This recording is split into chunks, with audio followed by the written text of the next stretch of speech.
अस्सलाम वालेकुम जी, मैं हूं नजीमुल हसन बाजवा। वीवर्स, इस वक्त इसराइल के लिए हालात बड़े ख़राब हो गए हैं। इन्होंने एक पंगा ले तो लिया है और डेफिनेटली प्लान करके लिया है इन्होंने, और सऊदी अरब को साथ में लाया, अमेरिका को साथ में लाया, लेकिन इन्हें ये नहीं पता था कि शायद ईरान इस तरह से बिहेव करेगा। तो अब ईरान की जानिब से कुछ बड़े ऐलानात किए गए हैं अपने एटमी हथियारों को लेकर। वो ऐलानात क्या है ये मैं आपको बताता हूँ। इस वक्त आप ताज़ा तरीन सूरत हाल सुने। ताज़ा तरीन सूरत हाल क्या है? ताज़ा तरीन सूरत हाल ये है कि इस वक्त इसराइल की जानिब से अपने वॉरशिप को, उन्होंने एक नया वॉरशिप लिया है जर्मन मेड। इसको हाइफा शहर की पोर्ट पे खड़ा किया गया है। पूरी दुनिया में जहां जहां इसराइली एम्बेसियां हैं उनकी सिक्योरिटी हाई अलर्ट कर दी गई है। इसराइल की फौज को कह दिया गया है कि आप हाई अलर्ट पर रहें, किसी भी टाइम कुछ भी हो सकता है। ये मैं नहीं कह रहा हूं, इंटरनेशनल जो अखबारें हैं वो रिपोर्ट कर रही हैं। आगे जाके मैं आपको सारी उनकी तफसीलात भी बताता हूं। तो जो सबसे बड़ा खतरा है वो इस वक्त इसराइल के हाइफा शहर को ही है। यहां पर सबसे ज्यादा ईरान की जानिब से ये थ्रेट भी किया गया था इसराइल को कि हम अटैक यहीं पर करेंगे।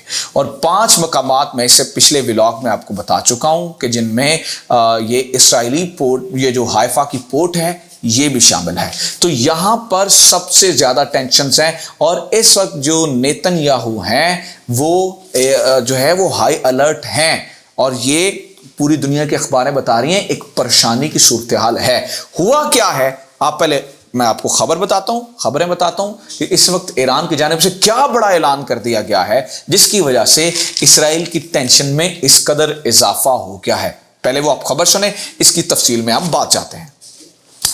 तो द गार्डियन खबर छापता है, Iran passes law threatening to halt nuclear inspections and boost enrichment। ले जी, ईरान की जानिब से एक लॉ पास किया गया है ताज़ा तरीन। सबसे पहले तो ईरान ने यह कहा है जी, आइंदा के बाद कोई भी इंटरनेशनल एजेंसी, कोई भी इंटरनेशनल ऑर्गेनाइजेशन को हम अपनी न्यूक्लियर साइट्स का विजिट नहीं करने देंगे। यानी कि इसका मतलब यह हुआ कि भाई अब हम आपको नहीं बताएंगे कि हम क्या बना रहे हैं, कितना बना रहे हैं, कितनी अफसुदगी कर रहे हैं, कितने % काम हो चुका है। और ये सीधी सीधी धमकी है इस वक्त यूरोपियन कंट्रीज को और खास तौर पे पर्टिकुलरली अमेरिका को।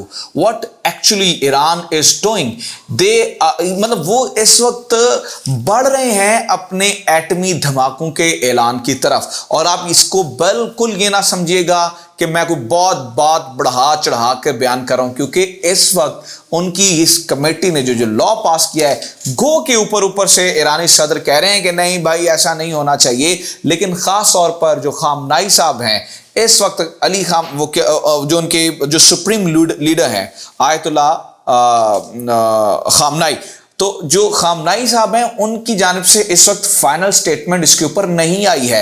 लेकिन इस लॉ के पास होने का मतलब यह है वो जो 3.7% की एक सैंक्शन लगाई गई थी ईरान की कि आप यूरेनियम की अफसुदगी नहीं करेंगे। इसका मतलब है जो काम पिछले सालों से बड़ा स्लोली चल रहा था, इस वक्त ईरान ने उसे स्पीड अप कर दिया है।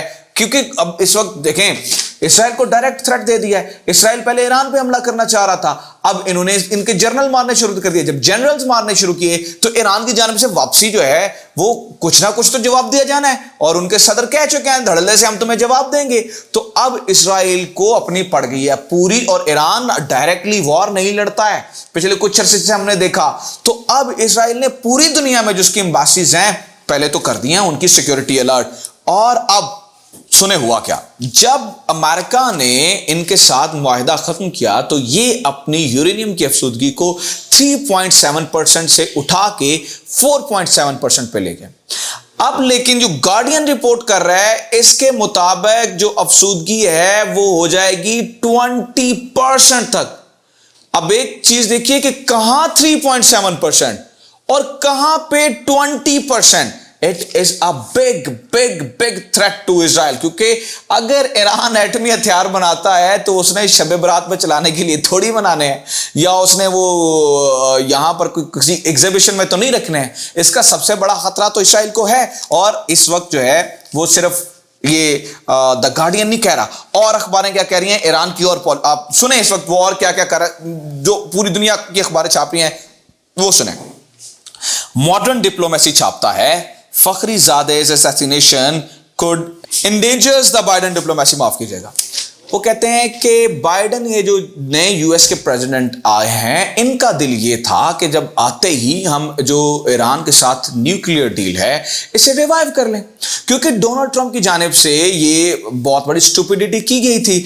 लेकिन जब इन्होंने, डोनाल्ड ट्रंप ने जाते जाते ये जो पिछले दिनों न्यूयॉर्क सिटी में मीटिंग की, माइक पॉम्पियो, सऊदी अरब सब ने मिलकर ईरान को एक समझ लें कि छेड़ दिया है। अब ये चाहते थे ये डायरेक्ट ईरान अटैक करे और हम इसके ऊपर दबावी हमला कर दें, जो बाइडेन के आने से पहले पहले ईरान को कुट मार के साइड पे लगा दें, इनकी जोहरी साइट्स को तबाह कर दें। लेकिन ईरान ने बड़ा वाइसली, बहुत अक्लमंदी से जो है वो वापसी जवाब दिया है। इन्होंने अपनी एक तो अपनी फौजों को अलर्ट किया, अपनी फौजों को जो है वो सेट रखा, इजराइल को अपनी जो है उन्हें डाल दी कि तुम्हारे यहां पे हमला कर देंगे, कभी बयान आता है कभी कहते हैं तुम्हारे यहां पे हमला कर देंगे, इस शहर पे मार देंगे मार देंगे मार देंगे करके बीच में से आराम से अपना जो न्यूक्लियर प्रोग्राम है उसे इन्होंने रिवाइव कर लिया है। और सीधा ये 3.7, आप टेक्निकली समझिए इस बात को, 3.7% से डायरेक्टली ये जा रहे हैं 20% तक। फॉरेन पॉलिसी ये छापता है that Biden needs to move fast if he wants a new deal with Iran. वो कहते हैं कि टाइम नहीं बचा अब ईरान, ये जो फॉरेन पॉलिसी छाप रहा है कि टाइम नहीं है, ईरान बड़ी जल्दी बड़ी स्पीडली वो जो है वो जा रहा है इस तरफ के वो जल्द अज जल्द, क्योंकि ये ना हो बाइडेन के आने से पहले पहले ही अपने अच्छे खासे प्रोग्राम जो है वो जैसे ये लॉ पास हो गया तो ये फिर मुमकिन ही ना हो सके उस डील को रिवाइव करना, और फिर जो इसराइल की तबाही होनी है उसे फिर वो बचाया नहीं जा सकता।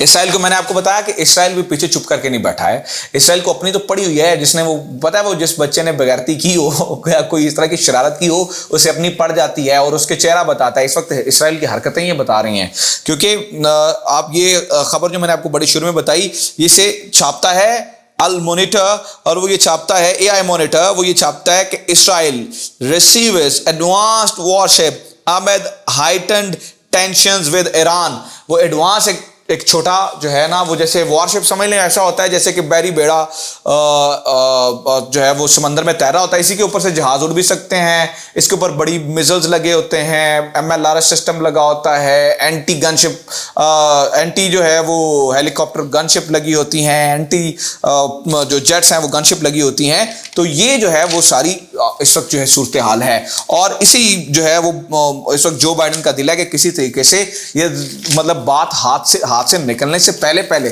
जो है वो इस सूरत हाल को कंट्रोल किया जा सके। अच्छा, एक बात आपने ज़हन में रखनी है कि जितनी हम ये समझ रहे हैं ना कि मुश्किल आ जाएंगे, अच्छा मैं ये प्रेडिक्ट करूंगी यार, ये देखें बात ये है कि जंग लगना इतना आसान काम नहीं है, ठीक है, लेकिन जिस तरह से इनके जनरल्स को मारा जा रहा है, जिस तरीके से शुरू हो रही है कहानी, ऑलरेडी यूरेशियन टाइम्स एक खबर छाप चुका है कि ये वर्ल्ड वॉर 3 जो है ना वो एशिया से शुरू हो सकती है। अब ये सुनने में बात बड़ी अजीब लगती है, बड़ी भद्दी लगती है और बड़ी बुरी लगती है, यार खुदा ना खास्ता इतनी बड़ी जंग क्यों शुरू हो, बट एक्चुअली जो हो रहा है आप देखें, जो पाकिस्तान और इंडिया की टेंशन है ये भी एक बहुत बड़ी टेंशन है। तो जब भी अब खुदा ना खास्ता जहां कुछ भी कुछ होगा, व्यूअर्स एक बात आपने याद रखनी है, मैं दुआ करना चाहिए, जंगों से किसी को खुशी नहीं होती है ना, ये जंगें हो, हमारी दुआ यही है, लेकिन खास तौर पे ये सऊदीया को पता नहीं क्या प्रॉब्लम है, इसको पता नहीं कौन सा कीड़ा है जो तंग करता रहता है कि भाई जंग के लिए जाओ, और उसे मतलब मुसलमान मुल्कों को आपस में मिलजुल के रहना चाहिए। बात आइडियल लगती है मुझे पता है, लेकिन वो तो डिवाइड एंड रूल कर रहे हैं, वो तो डिवाइड एंड रूल करेंगे ही, लेकिन ये पंगा समझ नहीं आता हमारे मुस्लिम कंट्रीज को। तो एक्चुअली एक तरफ से देखें, मैं वही बता रहा हूं कि पाकिस्तान इंडिया की टेंशन है, और अगर ईरान के साथ कुछ पंगा होता है तो फिर भी पाकिस्तान को टेंशन है। वजह यह है पाकिस्तान का हमसाया है ईरान, वहां कुछ गड़बड़ होगी तो पाकिस्तान के ऊपर डायरेक्टली असरअंदाज होगा। सो चीजें जो है ना वो बड़ी तेजी से बड़ी जल्दी से खतरनाक डायरेक्शन की तरफ जा रहे हैं। अगर इसराइल यहां पर आकर कुछ करता है तो फिर भी पाकिस्तान के साथ प्रॉब्लम तो है, तो ये बड़ी जल्दी से बड़ी ही खतरनाक डायरेक्शन की तरफ जा रहे हैं और इसकी स्पीड बहुत तेज है। तो अल्लाह करे कि आने वाले दिनों में चीजें आसान हो जाएं, लेकिन इस वक्त जो सऊदीया ने पंगे लिए हैं इसराइल के साथ मिलके, चीजें ऐसा लगता नहीं है कि आसान होंगी। Well, this is it from today's episode. आप इस बारे में क्या समझते हैं? आप मेरी राय से इत्तेफाक करते हैं या नहीं? कमेंट्स में ज़रूर बताएं, चैनल को ज़रूर सब्सक्राइब करें और हमारी वीडियोस ज़्यादा से ज़्यादा शेयर करें। Thank you very much.